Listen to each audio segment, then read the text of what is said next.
Alexei Navalny రష్యాలో హక్కుల కోసం పోరాడిన వ్యక్తి, anti corruption activist, Russian lawyer, అంతకంటే ముఖ్యంగా పుతిన్ను ఘాటుగా విమర్శించిన వ్యక్తి, ఆయన క్రోనీ క్యాపిటలిస్ట్ వ్యవహారాలను తిట్టిపోసిన వ్యక్తి, చాలా విషయాలు ట్రాన్స్పరెన్సీ కోసం బయటికి తీసుకొచ్చిన వ్యక్తి ఈ రోజున రష్యాలో ఆర్క్టిక్ సర్కిల్ దగ్గర అనుమానాస్పదంగా జైల్లో చనిపోయారు. ఆయన వయసు కేవలం 47 సంవత్సరాలు మాత్రమే.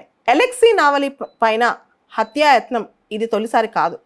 2020లో ఆయన పైన నరు ఏజెంట్ ప్రయోగించారు. ఆయనపై విష ప్రయోగం జరిగింది. దాన్ని తట్టుకుని ఆయన బయటపడ్డాడు. ఆ తర్వాత 2021లో ఆయన అరెస్ట్ చేశారు. రష్యాలో అత్యంత దారుణమైన ఆర్క్టిక్ సర్కిల్ దగ్గర ఉన్న ఒక పీనల్ కాలనీ, ఒక జైల్లో ఆయన పెట్టారు. అతను వాళ్ళందరికీ ఎవరికి సరైన యాక్సెస్ అతనికి లేదనమాట. అతను రష్యన్ జైలు అధికారుల చేతిలో ఉన్నాడు. అతను చనిపోయినట్లు జైలు అధికారులు ప్రకటించారు ఈరోజు గంట క్రితం. రష్యాలో ఇలా పొలిటికల్ అపోనెంట్స్ ని చంపేయడం కొత్తేమీ కాదు. బోరిస్ నెమ్సో అని చెప్పి అతని భార్యని 2015లో బ్రిడ్జ్ మీద గుర్తు తెలియని వ్యక్తులు వచ్చి చంపేసి వెళ్ళిపోయారనమాట. ఇలా రష్యాలో ఇలాంటి దారుణాలు తక్కువేమీ కాదు. రీసెంట్గా last year Wagner group chairman Prigozhin కూడా చంపేశారు, దారుణంగానే అంటున్నారు.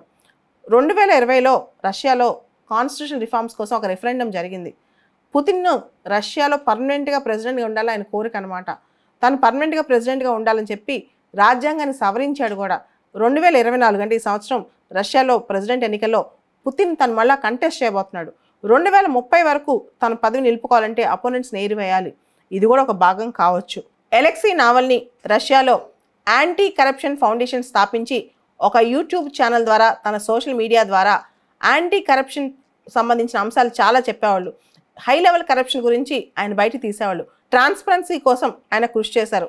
ఆమ్నెస్టీ ఇంటర్నేషనల్ ఆయన్ని ప్రిజనర్ ఆఫ్ కాన్సైన్స్ అంది. ఆయనకి సకరోవ్ ప్రైజ్ కూడా వచ్చింది యూరోపియన్ యూనియన్ దగ్గర నుంచి. ఎవరైతే హ్యూమన్ రైట్స్ కోసం కృషి చేస్తారో వాళ్ళకి సకరోవ్ ప్రైజ్ ఇస్తారు. అలెక్సీ నావల్నీ గొప్ప మానవ హక్కుల వాది, హ్యూమన్ రైట్స్ యాక్టివిస్ట్. రష్యాలో ఉన్న రూలింగ్ పార్టీ యునైటెడ్ రష్యాని ఆయన party of thieves and crooks అన్నాడు. ఈ మాట చాలా పాపులర్ అయింది రష్యాలో. అంతేకాదు ఈయన గొప్ప మానవ హక్కుల వాది.